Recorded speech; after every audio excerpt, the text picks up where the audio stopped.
যে আমি যখন নিঃস্ব হয়ে গেলাম, আর্থিকভাবে নিঃস্ব হয়ে গেলাম, তখন আমার কোনো আত্মীয় স্বজনও আমাকে সহ্য করতে পারতেন না।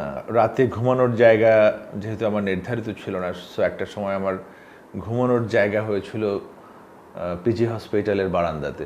একটা আননোন নাম্বার থেকে কল। হ্যালো, হ্যাঁ মিলন। বলে কি, মিলন আমি এবি বলছি, আয়ুব বাচ্চু বলছি। সামহাও আমি এটা বিশ্বাস করতে পারছিলাম না, যেটা তো হইতে পারে না। বাচ্চু ভাই আমার মতো একজন, যার সাথে পরিচয় হয় নাই, তার নাম্বার কিভাবে পাবে, তাকে কিভাবে ফোন দিবে, কেন ফোন দিবে?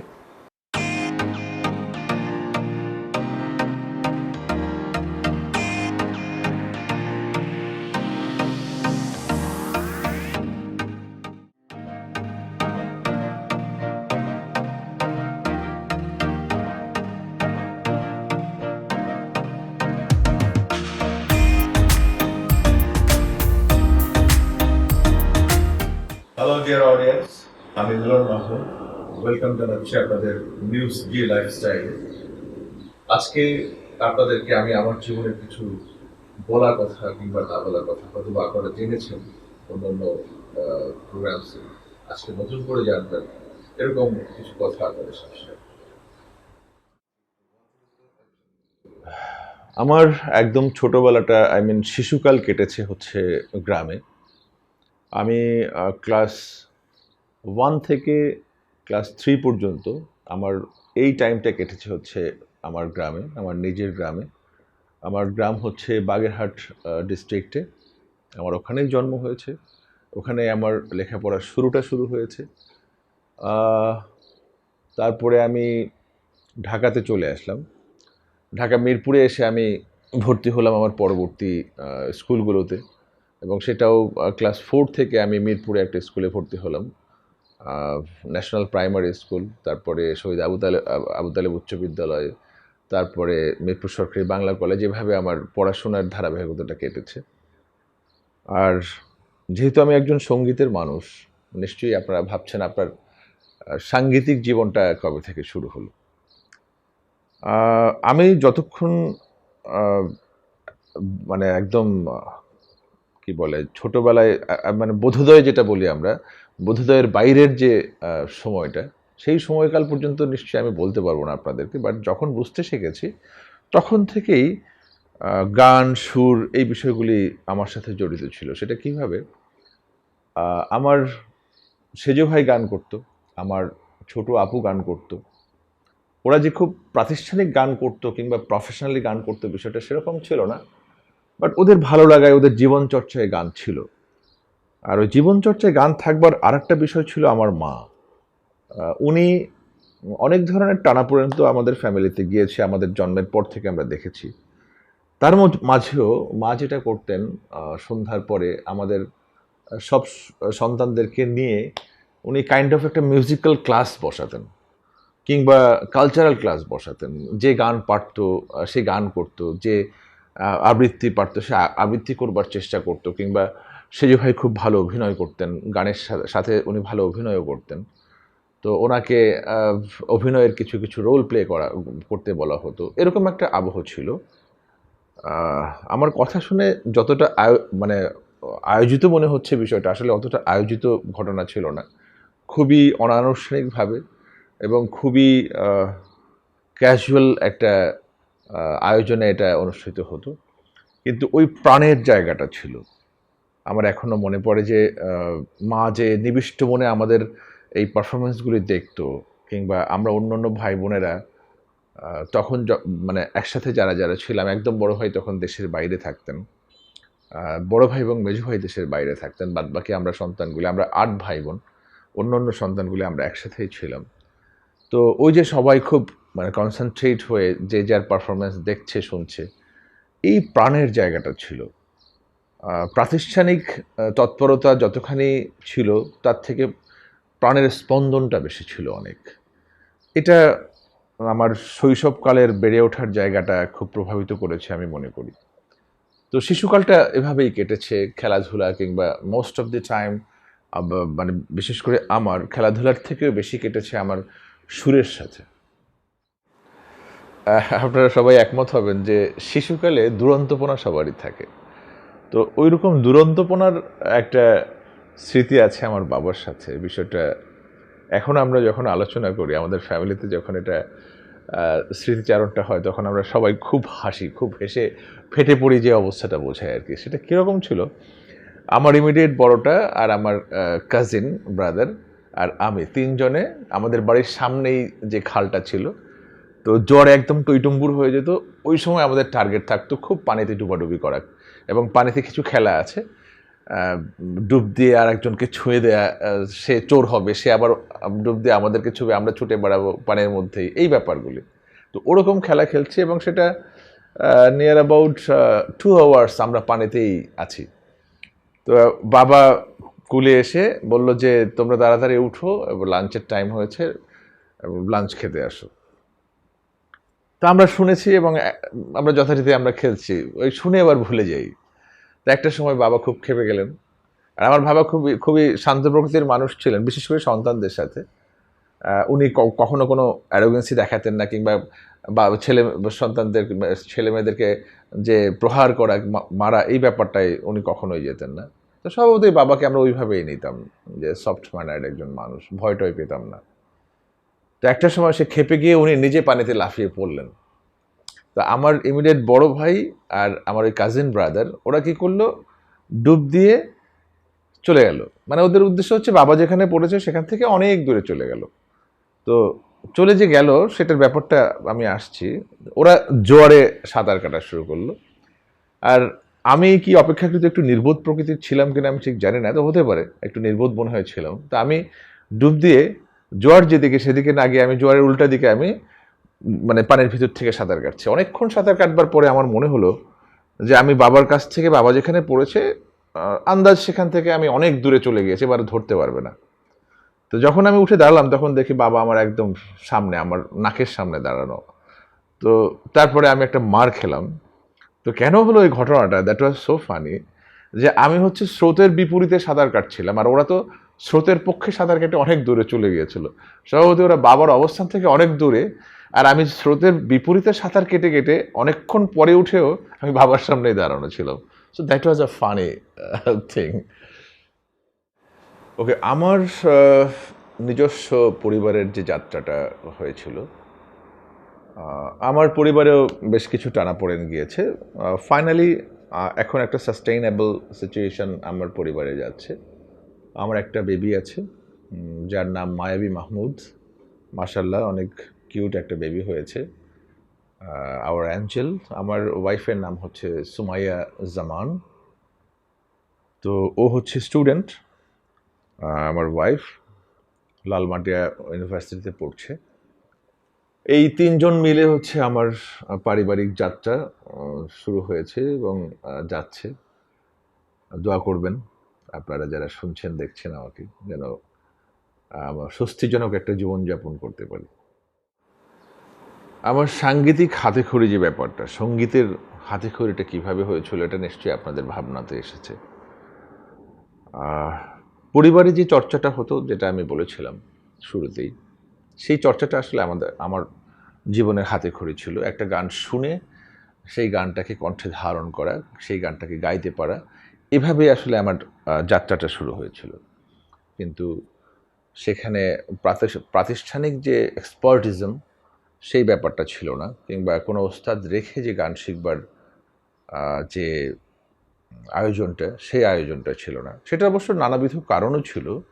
আমাদের পারিবারিক আয়োজনে ওই সামর্থ্যের জায়গাটা ছিল না যে কোনো একটা ওস্তাদ রেখে কাউকে গান শেখাবে, কিংবা কোনো একটা শিল্পকলা চর্চা করাবে। সো স্বভাবতই আমার শুরু থেকেই বেড়ে ওঠার জায়গাটা ছিল খুবই প্রাকৃতিক, এবং এই মহাপ্রকৃতিই হচ্ছে আমার শিক্ষাগুরু।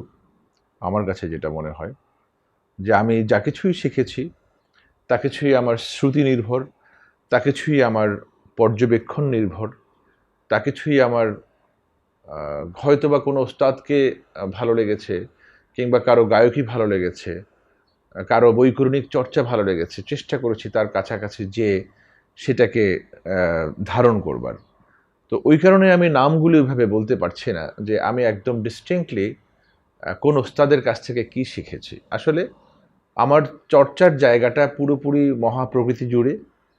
প্রকৃতি আমাকে যেভাবে যেভাবে যতটুকুন শিখিয়েছে, ঠিক আমি সেভাবে সেভাবে ততটুকুন শিখে আমি আমার ভিতরে বিধি প্রদত্ত যে বিষয়টুকুন আছে সেটার সাথে মিলিয়ে আমি আমার যে কন্টেন্ট আমি তৈরি করছি, যেই গান, লেখা, সুর, সেইগুলি তৈরি করে আমি শ্রোতা বন্ধু কিংবা দর্শক শ্রোতাদের কাছে উপস্থাপন করছি। এটা হচ্ছে আমার প্রক্রিয়া।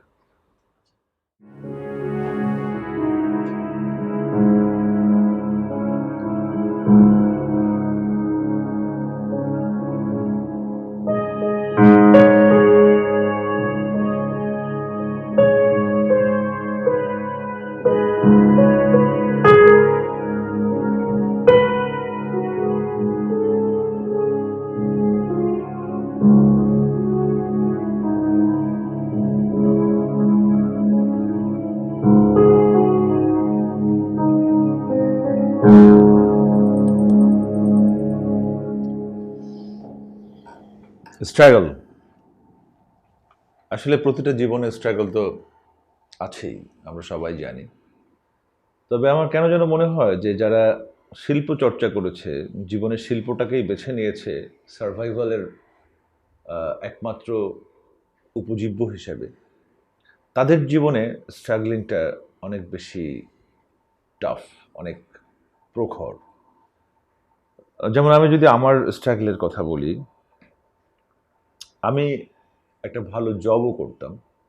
লেখাপড়া শেষ করে আমি সেরকম একটা জবেই ঢুকেছিলাম, যেই জবটা কন্টিনিউ করলে হয়তোবা আর্থিক সঙ্গতির জায়গাটা, যেটা মানুষ ড্রিম করে, সেই ড্রিম লেভেলে আমিও পৌঁছাতে পারতাম।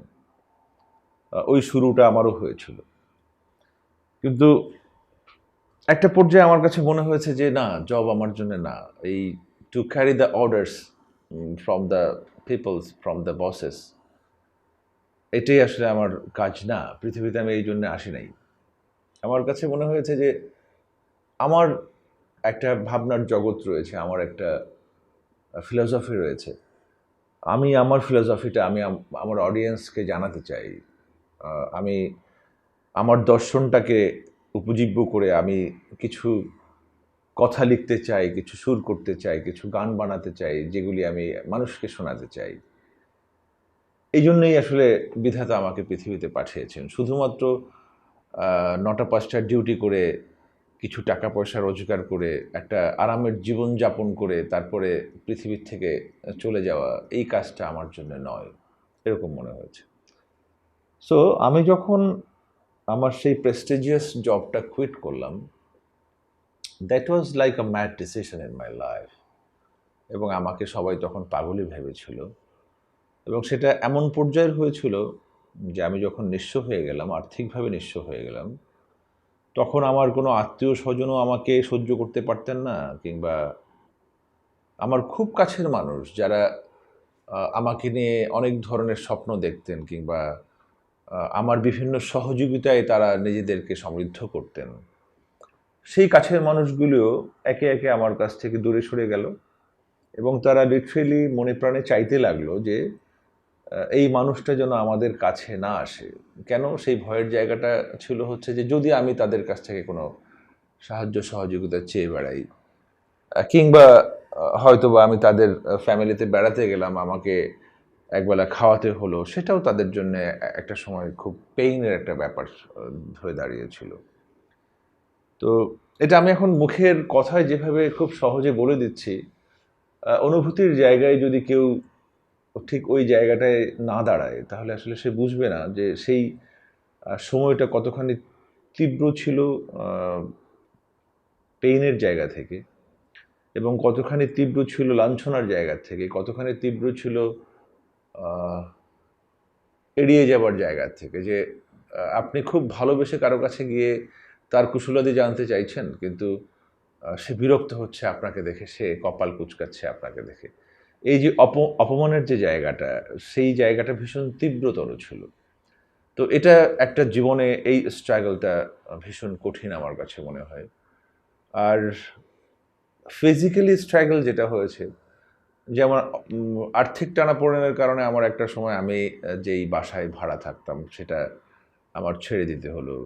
আমার যে ইনস্ট্রুমেন্টস ছিল আমি সেই ইনস্ট্রুমেন্টসগুলি বিক্রি করে দিয়ে ভাড়া পরিশোধ করে আমি লিটারেলি একটা ট্রাভেল ব্যাগ নিয়ে আমার কাপড়-চোপড় নিয়ে আমি রাস্তায় বেরিয়ে গিয়েছিলাম।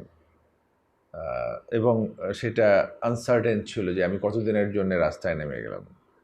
কারণ আমার স্বপ্ন ছিল একটাই যে আমি একটা সময় মানুষের ভেতরে জায়গা করে নেব। লাখো মানুষ আমার গান শুনবে কিংবা আমার কোনো গান তারা কণ্ঠে ধারণ করবার চেষ্টা করবে, একসাথে গেয়ে উঠবে। এরকম স্বপ্ন ছিল। সেই স্বপ্ন নিয়েই আমি রাস্তায় নেমেছিলাম। স্টিল আই ক্যান রিমেম্বার যে আমি রাতে ঘুমানোর জায়গা যেহেতু আমার নির্ধারিত ছিল না, সো একটা সময় আমার ঘুমানোর জায়গা হয়েছিল পিজি হসপিটালের বারান্দাতে। কখনো, কখনো। ঘুম তো আর না, ভীষণ মশার কামড়ে আসলে ঘুমটাও হতো না। কিংবা পাবলিক লাইব্রেরি, ঢাকা ভার্সিটির পাবলিক লাইব্রেরির সাইকেল স্ট্যান্ড যেটা এখন ফেন্সিং করে ফেলেছে, ফুলের বাগান-টাগান করে ফেলেছে। ওটা উন্মুক্ত ছিল, ওখানেও রাত কাটাতাম। পাবলিক লাইব্রেরির সিকিউরিটি গার্ড যারা যে মামারা ছিল ওদের সাথে খুব ভালো সম্পর্ক হয়েছিল। স্বভাবতই আমাকে বেরও করে দিত না। ওরকম আমরা বেশ কয়েকজন ছিলাম ওখানে। এনিওয়েজ মসজিদে কখনো, কখনো মসজিদে থেকেছি। যদিও মসজিদে থাকতে গিয়ে আমি বিতাড়িত হয়েছিলাম। ক্যান্টনমেন্টের একটা মসজিদে থাকতে গিয়েছিলাম, ক্যান্টনমেন্টের সবথেকে বড় মসজিদটাতে। এবং সেখান থেকে বের করে দেওয়া হয়েছিল যে এখানে রাত্রি যাপন করা নিষেধ। বাইরের কেউ যেহেতু আমি বাইরে থেকে গিয়েছিলাম, এখানে ভেতরে থাকতে পারবে না। এই স্ট্রাগলিংয়ের একটা পর্যায়ে আমি ইত্তেফাক পেপার পড়ছিলাম কোনো একটা দোকানের সামনে দাঁড়িয়ে। তো ওই সময় আমি একটা বিজ্ঞাপন দেখেছিলাম যে একতার মিউজিক হাউস তারা সেরকম আর্টিস্টদেরকে প্রমোট করবে যারা নিজেরা লিখে, সুর করে এবং নিজেরাই গায়। তো এই ধরনের ট্যালেন্ট যাদের মধ্যে আছে তাদেরকে তারা প্রমোট করবেন। অ্যালবাম করতে যেই পুঁজি বিনিয়োগটা করতে হয় তারাই সব কিছু ব্যবস্থা করে দেবেন। তো এরকম একটা ব্যাপার। তো ওই সময় আমি ভাবলাম যে লেটস ডু ইট। আমার যে নিজের লেখা সুর করা গানগুলি আছে, এখানে প্রসঙ্গত আরেকটা কথা বলে রাখি। আমাকে আমার বন্ধুরা কিংবা আমার শুভাকাঙ্ক্ষী যারা, যারা তখন আমাকে গাইড করতে চাইতেন, তারা যদিও সঙ্গীত নিয়ে আমি কোনো কিছু করি সেটা তারা চাইতেন না। তারপরেও তারা বলতেন যে, "তাহলে তুমি একটা কাজ করো। তুমি তো অনেকের গান ভালো কাভার করতে পারো। তুমি সেরকম কিছু গান কাভার করে মার্কেটে আগে নিজের একটা অ্যালবাম ছাড়ো। সবাইকে জানাও যে তুমি গান গাইতে পারো।"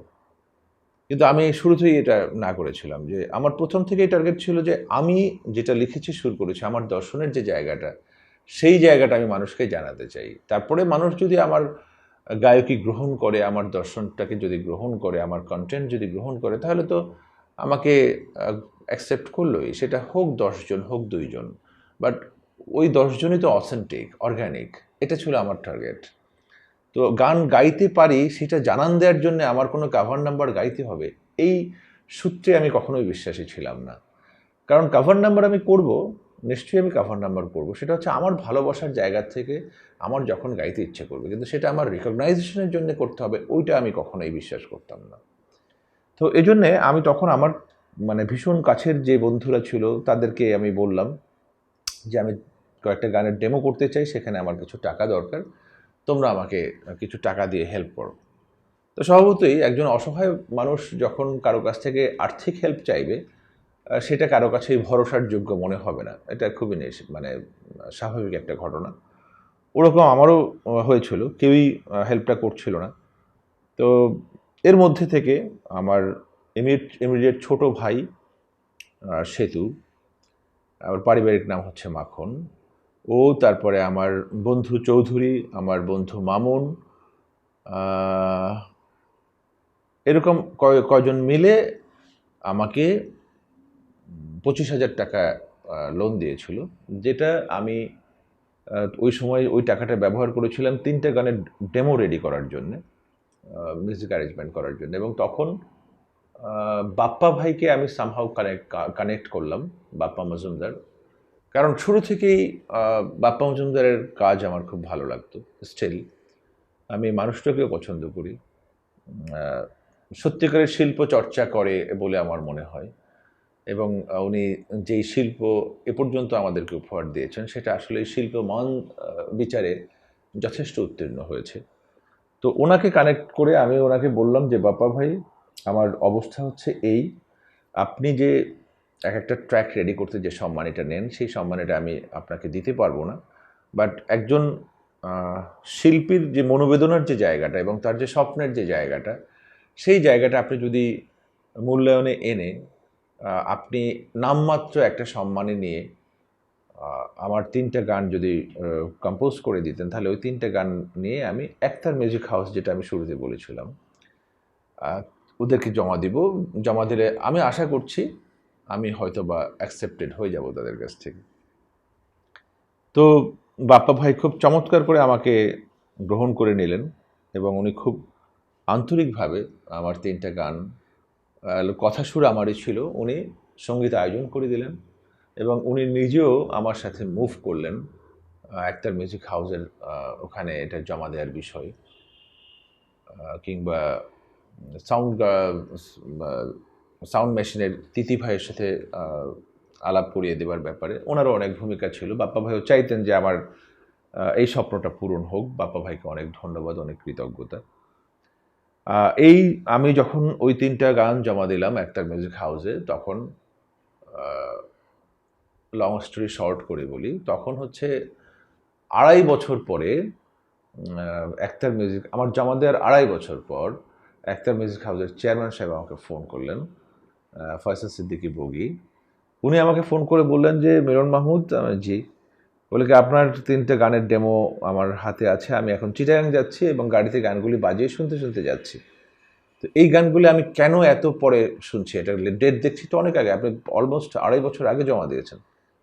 তাই বললাম যে জি বগি ভাই, আমি তো আপনাদের রেসপন্সের অপেক্ষায় ছিলাম, আমি আপনাদের সাথে কন্টিনিউ যোগাযোগ করছি, ওনারা বলছে যে হ্যাঁ আপনারটা অ্যাকসেপ্টেড হচ্ছে, হবে, এরকম একটা ব্যাপার।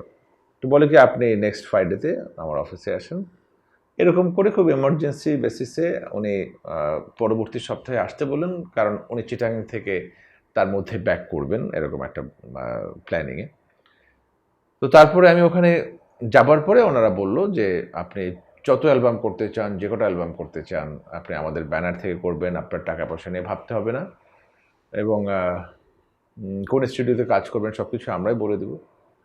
তো এই যে আমার কাজ শুরু করবার যে হোপ, যে স্বপ্নটা ওনারা পূরণ করলেন, সেটা আমার কাছে যে অনুভূতিটা ছিল, সেই অনুভূতিটা আসলে শুধু কথায় প্রকাশযোগ্য নয়। দর্শক শ্রোতা আপনারা যারা শুনছেন, আপনারা ওই অনুভূতির জায়গাটা আপনারা ফিল করবার চেষ্টা করবেন। আপনাদের কোনো স্বপ্ন যখন পূরণ হতে যায়, তখন ভেতরটা ঠিক কোন অনুভূতি পায় আর কি, মনটা কোন অনুভূতি পায় সেটা আপনারা বুঝে নেবেন। তো দেন এগেন আমার একটা সমস্যা ছিল যে আমি যে কাজ করব সেটা কিভাবে, আমার তো খেয়ে পড়ে বাঁচতে হবে আগে। তো ওনাকে বললাম আমি যে দেখুন, আমি তো এভাবেও কাজ করতে পারবো না, কারণ আমার প্রতি মাসে আমি জব করে আমি আসলে গান বাজনা করতে পারবো না। আমি মনে প্রাণে সারাক্ষণ আমি সঙ্গীত নিয়েই ভাবি, আমার কাজ করতে গেলে কাজে ভুল হবে কিংবা আমার মন বসাতে পারবো না। তো সেক্ষেত্রে আপনারা আমাকে অ্যাডভান্স রয়্যালিটি যদি দিতে পারেন, তাহলে আমি কাজ শুরু করতে পারবো। তো যেটা একদমই আসলে তাদের পরিকল্পনার বাইরের একটা বিষয় ছিল যে কাউকে অ্যাডভান্স রয়্যালিটি দিয়ে কোনো একটা ফ্রেশ আর্টিস্টকে চুক্তিবদ্ধ করানো হবে, এটা তাদের পরিকল্পনার বাইরে ছিল। আসলে পরিকল্পনার বাইরেই থাকবার কথা, আমাদের এখানে এরকম হয় নাই। যাই হোক, ফাইনালি ওনারা আমার ব্যাপারটা বিবেচনা করে ওনারা বললেন যে ঠিক আছে, প্রতি মাসে আমাকে চলবার মতো একটা মানে অ্যামাউন্ট দিবেন, এবং আমি আমার মস্তিষ্কটাকে একদম সুস্থ সবল রেখে আমি আমার গানের কাজ শুরু করে দেব। ওভাবেই শুরু করেছিলাম, ওভাবেই আমার 2005-এ আমার ধ্যান অ্যালবামটা রিলিজ পেয়েছিল, এবং তারপরে আমার আস্তে আস্তে আগে হেঁটে চলা। আমাদের প্রথম অ্যালবামটা যখন লঞ্চ হলো, তারপরের সব থেকে যে এক্সাইটিং পার্টগুলি আমার জীবনে ঘটেছিল, সেই পার্টগুলির মধ্যে সব থেকে এক্সট্রিম এক্সাইটমেন্ট পেয়েছিলাম আমি আমাদের গ্রেট এবির কাছ থেকে, আয়ুব বাচ্চু ভাই। তো সেটা কীরকম, আমি তখন অ্যালবামটা রিলিজ হবার পরে রেসপন্সের অপেক্ষা করছি, কে কোন জায়গা থেকে কী রেসপন্স দিচ্ছে, বিভিন্ন পত্রিকা থেকে নিউজ করছে ডিফারেন্ট একটা অ্যালবাম হয়েছে, মিলন মাহমুদ নামের একটা শিল্পী বাজারে এসেছে, সে ভালো কাজ করছে, এই ধরনের কি বলে পলিউটেড মার্কেটে সে এ ধরনের শুদ্ধ গান দিচ্ছে কিংবা এ ধরনের অফ ট্র্যাকের গান দিচ্ছে, এরকম নানান রকমের আলোচনা হচ্ছে। আমি খুব আনন্দিত হচ্ছি, আশান্বিত হচ্ছি যে এই বুঝে আমার স্বপ্ন পূরণের জায়গায় আমি যাচ্ছি, এরকম একটা স্টেটে এসে ওই পেপারে আর একটা বিজ্ঞাপন দেখলাম, বিজ্ঞাপন না, একটা প্রতিবেদন দেখলাম যে আরটিভিতে আর মিউজিক নামের একটা মিউজিক প্রোগ্রাম করতে যাচ্ছে। কে করতে যাচ্ছে? যেটা হোস্টিং করবেন হচ্ছে এবি, আয়ুব বাচ্চু। তো আমি মনে আছে আমার সাবিনার চায়ের দোকান, আমি সাবিনার চায়ের দোকানে বসে চা খাচ্ছিলাম।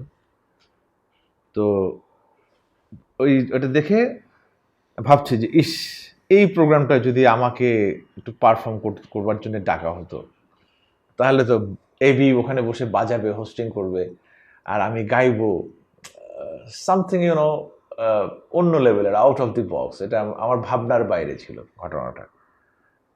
তো এটা ভেবে ফাইন, আমি চাটা খেয়ে আমার কাজে আমি বের হলাম। পরের দিন একটা আননোন নাম্বার থেকে কল, হ্যালো, হ্যাঁ মিলন। তো আমি বলছি যে জি, কে বলছেন? বলে কি, মিলন আমি এবি বলছি, আয়ুব বাচ্চু বলছি। তো উনি কিন্তু খুব ক্লিয়ারলি বললেন এবি, আয়ুব বাচ্চু। সামহাও আমি এটা বিশ্বাস করতে পারছিলাম না, যেটা তো হইতে পারে না। বাচ্চু ভাই আমার মতো একজন যার কোনো রেকগনাইজেশন তৈরি হয় নাই, যার সাথে পরিচয় হয় নাই, তার নাম্বার কিভাবে পাবে, তাকে কিভাবে ফোন দিবে, কেন ফোন দিবে? তা আমি বারবার করে বললাম যে আয়ুব বাচ্চু মানে আপনি আয়ুব বাচ্চু? হ্যাঁ মিলন, আমি আয়ুব বাচ্চু বলছি। তো ফাইনালি আমি আমার শকটাকে কন্ট্রোল করলাম এবং বললাম যে বাচ্চু ভাই, আপনার এই কলটা আমার কাছে যে কতখানি শকিং ছিল, আপনি নিশ্চয়ই বুঝতে পারছেন যে আমি ঠিকমতো কথা বলতে পারছিলাম না। বলে কি, হ্যাঁ মিলন, তোমার এক্সাইটমেন্ট আমি বুঝতে পারছি, তুমি রিল্যাক্স হও, এখন তুমি বলো তোমার গান বাজনা কেমন চলছে, তোমার ধ্যান অ্যালবামটা আমি শুনেছি, অসাধারণ কাজ করেছো তুমি আমার আর মিউজিকে তুমি পারফর্ম করবে কিনা বলো। আমি বললাম যে বাচ্চা ভাই, আপনি পারফর্ম করবেন কিনা বলো মানে কি বলছেন? আপনি ডাকবেন, কখন কি করতে হবে শুধু বলবেন। বলে ঠিক আছে ফাইন, তুমি আজকে বিকেলে এফডিসিতে চলে আসো, তোমার দুটো গান আমরা রিহার্সাল করবো, এসে গান দুটো তুমি আমাকে বলবা, আমার মিউজিশিয়ানসরা, আমার ব্যান্ড মেম্বাররা থাকবে এখানে, আমরা দুটো গান চর্চায় মানে ইয়ে করে নেব, রিহার্সাল করে নেব। So that was the very exciting part to getting something very unique in my career, যে এবির কাছ থেকে আমার এই একটা অ্যাকসেপ্টেন্স। সো দ্যাট শো ওয়াজ অসম। আমার জীবনে এটা একটা বিশাল স্মৃতি যে এবি পাশে বসে বাজাচ্ছে কিংবা আমাকে হোস্ট করছে, আর আমি আমার নিজের দুটো গান গাইছি, আমার কোনো কাভার নাম্বার করতে হয়নি। যেটা আমার প্রথম দিকেই আমি বলেছিলাম যে আমার টার্গেট ছিল এটা, যে আমার গান নিয়ে আমি 10 জন মানুষকেও যদি আমি আমার প্রেজেন্টেশন দেই, সেটা অবশ্যই আমার গান হইতে হবে, এবং ওই 10 জন যদি মিলন মাহমুদকে চেনে, তাহলে মিলন মাহমুদের কন্টেন্ট দিয়েই চিনবে যে এই ছেলেটা এই কাজ করছে কিংবা পচা করছে কিংবা ভালো করছে, whatever the thing is, but that is totally from Milon Mahmud. ওটা ভাঙলে মিলন মাহমুদকেই পাওয়া যাবে। So that was my target. Accordingly এই ছিল আমার মিডিয়ার যাত্রা, এবং শুরুর যাত্রার সব থেকে এক্সাইটিং পার্ট। এটা আমি আপনাদের সাথে শেয়ার করলাম। I feel really very happy to share it with all of you guys. ওকে, এটা তো এবির পার্টটা হচ্ছে আমার ক্যারিয়ারের শুরুতে সব থেকে এক্সাইটিং, সব থেকে unique part to get something অ্যাচিভমেন্টের, কারণ ওনাদের মতো কারো কাছ থেকে কোনো অ্যাকসেপ্টেন্স পাওয়া মানে হচ্ছে এটা আমাদের মতো শিল্পীর জীবনে একটা রিওয়ার্ড। এবার হচ্ছে আমার গাওয়া কোনো গান জনপ্রিয়তা পাওয়ার বিষয়ে আসি। সেই ঘটনাটা ছোট করে বলি। তখন হাবিব হচ্ছে অডিও ইন্ডাস্ট্রিতে একটা ঝড় তুলেছে। কৃষ্ণ অ্যালবামটা দিয়ে হাবিব ওয়াহিদ একটা ঝড় তুলেছে, সারা দেশে শুধু হাবিব হাবিব হাবিব। এবং ওই সময় যেই ধরনের মিউজিক ট্রেন্ড ছিল, যেই ধরনের সাউন্ড চলছিল, সেই টোটাল সাউন্ডিংটাকে ভেঙে দিয়ে ও নতুন একটা সাউন্ড প্রডিউস করলো, নতুন একটা সাউন্ড লঞ্চ করলো ইন্ডাস্ট্রিতে। সো আমরা সবাই ভীষণভাবে তখন হাবিবের মিউজিকে অ্যাফিলিয়েটেড কিংবা সামহাউ আমাদের পছন্দে চলে আসা হাবিব ক্রেজে সবাই আর কি অস্থির। ওই সময় হাবিব আমাকে একটা ফোন করলো যে, মিলন ভাই, আমি হাবিব বলছি। পরিচয় দেওয়ার পরে তো আমি খুবই হ্যাপি যে হাবিব হচ্ছে আমার পছন্দের একজন music director, sound producer. So ও আমাকে কল করেছে, ওটাও আমার একটা হ্যাপি মোমেন্ট। তো আমাকে বললো যে একটা কাজ করতে হবে, আপনি কি ফ্রি আছেন, তাহলে একটু আমার স্টুডিওতে আসেন। অ্যাকর্ডিংলি আমি ওর স্টুডিওতে গেলাম, আমার মনে আছে বিফোর মাগরিব। তো ও জাস্ট অজুটুজু করে এসে আমাকে ব্রিফ করলো যে, মিলন ভাই, এমন একটা গান আপনাকে লিখতে হবে যে গানের কথার আঙ্গিকটা হবে অনেক বেশি সার্বজনীন, যেখানে লাখো মানুষকে, কোটি মানুষকে অ্যাকোমোডেট করে নেওয়া যায়, এবং আমার সুরের ধরনটাও আমি ওইভাবে করার চেষ্টা করব যে অনেক মানুষকে আপনি একই বেল্টে নিয়ে আসছেন, একটা আহ্বান জানাচ্ছেন, একটা গতি জানাচ্ছেন, যে গানটার মধ্যে অনেক পাওয়ার, অনেক স্পিড থাকবে। তো এই কনসেপ্টটা আমার মাথায় ঢুকিয়ে দিয়ে ও বললো কি, আপনি কিছু একটা লেখার চেষ্টা করেন, আমি বাই দিস টাইম নামাজটা পড়ে নিই। আর ওর তখন অ্যাসিস্ট্যান্ট ছিল মোশাররফকে বললো, মোশাররফ, তুই মিলন ভাইকে কাগজ কলমটা দিয়ে যা। আমি কাগজ কলম নিয়ে ভাবছি, ও নামাজে দাঁড়িয়ে গেল। এবং I don't know how it কেমস যে মাগরিবের নামাজ পড়তে খুব বেশি হলে 8 থেকে 10 মিনিট লাগে, কিংবা 7-8 মিনিট লাগে। এর মধ্যে আমি চলো সবাই জীবনের আহ্বানের সামনে এগিয়ে যাই, এই গানটি পুরোটা লিখে ফেলেছিলাম। তো ও নামাজ শেষ করে সালাম ফিরে আমাকে বলল যে, মিলন ভাই, কিছু কি পাইছেন, কিছু আসছে কলমে? তা আমি বললাম যে, হাবিব, আমি মনে হয় লিখে ফেলছি, দেখো তো ঘটনাটা। তো সে দেখা, ও যে অট্টহাসিগুলি, ওর যে মানে স্বভাবজাত যে অট্টহাসি, সেই অট্টহাসি হাসতেছে আর বলতেছে যে, মিলন ভাই, এটা আপনি কি করলেন? আর এমনি আপনি তো লিখে ফেলাইছেন, ইটস ডান, চলেন কম্পোজিশনে বসি। আমি সিরিয়াসলি হবে, সত্যি তোমার পারপাসটা এটাই ছিল? বলে কি, ভাই যা লিখছেন একদম 100% ওকে আছে, আসেন কম্পোজিশনে বসি। তো আফটার মাগরিব আমরা কম্পোজিশনে বসলাম। চলো সবাইয়ের ফজরের নামাজের আজান যখন দিচ্ছে, তখন আমাদের কম্পোজিশন শেষ হয়ে যায়, আমার ফাইনাল ভয়েস দেয়া হয়ে যায়, হাবিবের হারমোনাইজ পার্টগুলি দেয়া হয়ে যায়। আর চলো সবাইতে আরও যে ভয়েসগুলি ছিল, বালামের ভয়েস ছিল, এলিটের ভয়েস ছিল, সিমিনের ভয়েস ছিল কোরাস পার্টগুলোতে। তো ওদের ভয়েস পরবর্তীতে টেক নেওয়া হয়, বাট আমাদের অংশগুলি আমরা শেষ করে আমরা মহাখালীতে খেতে গেলাম ডিনার। শেষ রাতে আমরা ডিনার করতে গিয়েছিলাম। So that was a big memory in my life, যে ওই গানটা যখন রিলিজ হলো, চলো সবাই জীবনের আহ্বানের সামনে এগিয়ে যায়, যেটা আপনারা জানেন যে ওটা একটা ব্র্যান্ডিং সং ছিল, নেসক্যাফে 3-in-1।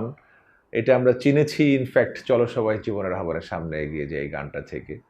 এবং সেই প্রত্যন্ত অঞ্চলে একজন আমাদের শ্রমজীবী মানুষও যখন নেসক্যাফে 3-in-1 কিংবা নেসক্যাফে জিনিসটা কি চিনতো না, তারাও চিনে গেল যে নেসক্যাফে একটা কফি, এবং সেটা এই গানটার মাধ্যমে এতটাই বিগ প্রমোশন পেয়েছিল এই গানটা।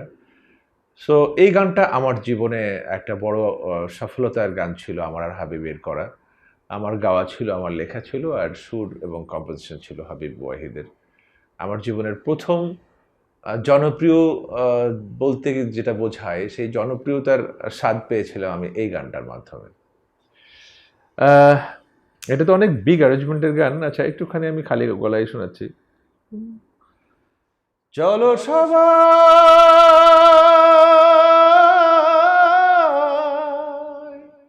জীবনের আহ্বানে সামনে এগিয়ে যায়, জীবনের আহ্বানে সামনে এগিয়ে যায়। দিকে দিকে একই শুনি সময়ের জয়গান, ব্যথা ভুলে ছুটে চলো ভুলে সব অভিমান। যেও না যাইও না কন্যা তুলে না হো পিছু টান, চে দেখো বুকে আছে ভালোবাসার আহ্বান। এসো মিলে আমরা মেতে উঠি জীবনের আনন্দে, এই তো সেই সময় নাচি সুরেরই ছন্দে। চলো এইখানে আমরা তাকে স্বাগত জানাই।